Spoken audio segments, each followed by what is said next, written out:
এত লাশ, এত জানাজা, এত মানুষের কবর আপনি পড়লেন, দেখলেন, এত কিছু আপনার আখিরাত মনে করাইতে পারলো না? এত কিছু আপনার কবর মনে করাইতে পারলো না? আহা, আপনি তো বড় পাষাণ, আপনি তো বড় শক্ত মানুষ। আল্লাহ মাফ করে দেন। একটা নারী দরকার, এই তো না? নারীর প্রতি আগ্রহ আছে, মহব্বত আছে, আকর্ষণ আছে, ভালো কথা। এটা পূরণের জন্য আল্লাহ স্ত্রী যথোপযুক্ত সময়ে ইন্তজাম করেছে। মানুষ এক নিঃশ্বাস পানি সময়ের আগে পান করতে পারে না। কথা বোঝেন না?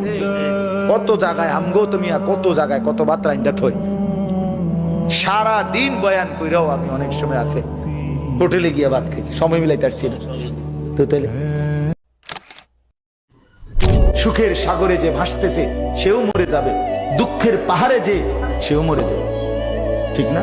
জীবনে কোনোদিন দুঃখ ছাড়া সুখ দেখে নাই যে তারও মৃত্যু হবে। জীবনে কোনোদিন এক সেকেন্ডের জন্য যার কোনো দুঃখ নাই সেও মরে যাবে, মরে যাবে। এই হাসিও স্থায়ী না, এই কান্নাও, কথা বলেন না, দুনিয়ার হাসি স্থায়ী, দুনিয়ার কান্না স্থায়ী, কোনোটাই স্থায়ী না। তোমার যৌবন স্থায়ী, কথা বলেন না কেন? না বন্ধু, না, মৃত্যু থামাই দিবে। তুমি মা বাপ, আত্মীয় স্বজন, ভাই বন্ধু, পাড়া পড়োশি, ফ্রেন্ড, বন্ধু, ধোকা ধোকা, এরা কেউ শেষ পর্যন্ত থাকবে না। তুমি আমি একাই, তুমি একাই। হয় তোমার বাবা আগে কবরে যাবে, অথবা তুমিও আগে কবরে যেতে পারো, দেখা হবে না। তোমার কবর তুমি একাই, তোমার একাই ফেরেশতার মুখোমুখি হইতে হবে, একাই হাসরের ময়দানে দাঁড়াইতে হবে। নওজোয়ান, তোমার মতো বয়সীও তো কত মানুষ কবরে আছে, আছে না? সে মরলো কেন ভাইয়া? বেকুব দেখে না? তুমি চালাক দেখে মরো না? না, সে বুঝে নাই দেখে মরে গেছে নাকি? তো মালিক দয়া করেছে বলেই তো আমি আর আপনি এখনো বেঁচে আছি। মালিকের সিদ্ধান্তের এক সেকেন্ড আর পৃথিবীতে আল্লাহর ফয়সালা চলে আসলে, মালাকুল মউত চলে আসলে, এরপরে এক সেকেন্ড থাকার সুযোগ মিলবে তো? আমি অনুরোধ করছি বাপ, নওজোয়ান, তোমাদেরকে এই বন্ধু বললাম, তোমরা যারা সকাল থেকে রাত 2টা 3টা পর্যন্ত মোবাইলে উলঙ্গ ছবি দেখো, নর্তকীর নাচ দেখো, সারা পৃথিবীর নারীর ছবি দেখো, অচিরেই বিশ্বাস করো পবিত্র নারী পেতে তোমার জন্য কষ্ট হবে। মনে রাখো, এই ঋণ শোধ করতে হবে। হ্যাঁ, তখন বুঝবা ভাইয়া। এমনি মানুষের বেডি সাউন্ড আর ঘরের বেডি যদি অসৎ হয়, তখন টের পাইবা দুনিয়া কারে কয় আর জাহান্নাম কারে কয়।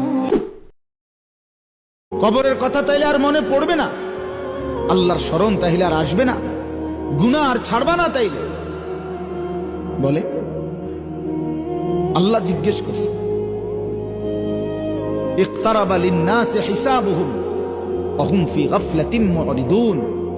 আল্লাহ তাআলা বলে, মানুষ, আরে তোমাদের হিসাবের সময় একদম কাছায় গেছে, অথচ তোমরা এখনো আল্লাহ থেকে গাফেল হয়ে বিমুখ হয়ে আছো। আহা কি করছো, আহা কি করছো?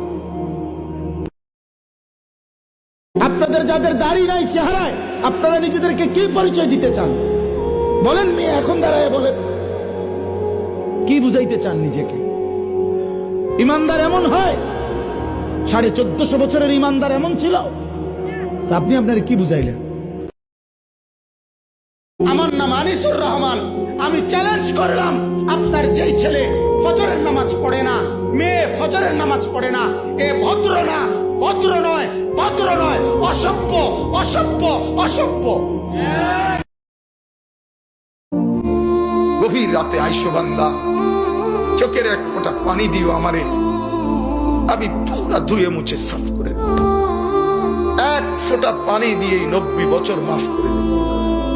সাগর পানি লাগবে না, মোটরের পানি লাগবে না, এক ফোঁটা চোখের পানি অনুতপ্ত লজ্জিত হয়ে এক ফোঁটা পানি দিও আমারে, আমি এক ফোঁটা পানি দিয়ে জিন্দেগির গুনাহ সাফ করব।